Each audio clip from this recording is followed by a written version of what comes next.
The Dorogomilovo food market in Moscow has been around for almost 100 years. The produce here is locally sourced. It used to be one of the busiest markets in the Russian capital. But rapidly rising prices have slowed the flow of customers. Last year and this year, there weren't as many buyers as usual. Many people don't have enough money to buy much. Everything has become more expensive. This market is known for its meat selection and quality. But what was once a staple in Russian cooking is now a luxury. A luxury which many Russians continue to trim. The prices are getting higher and higher. We came here a few days ago and now again the prices have gone up. Each time we come here they go up 10 to 15%.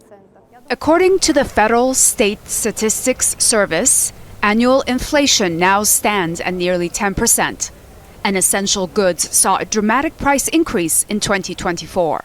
This includes food prices. Potatoes have gone up over 90%, onions nearly 50%, as well as cabbage, and butter saw an increase of 35% last year.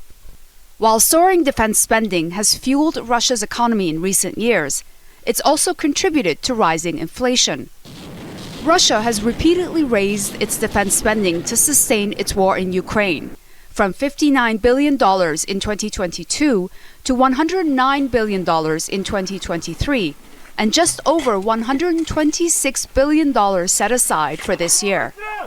That means those working in the defense industry have seen their wages increase as well. So currently the situation is that aggregate demand increased to very large extent because wages increased, so people spending their money, but at the same time there is not enough own production capacity and imports.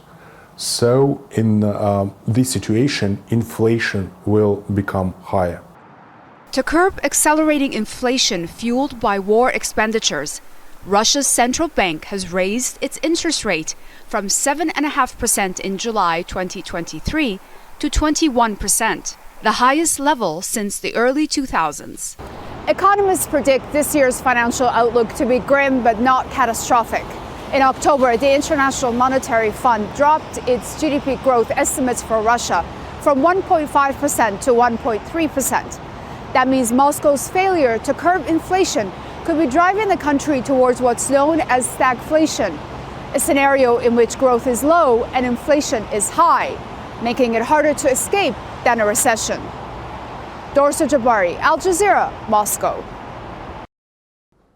Make sure to subscribe to our channel to get the latest news from Al Jazeera.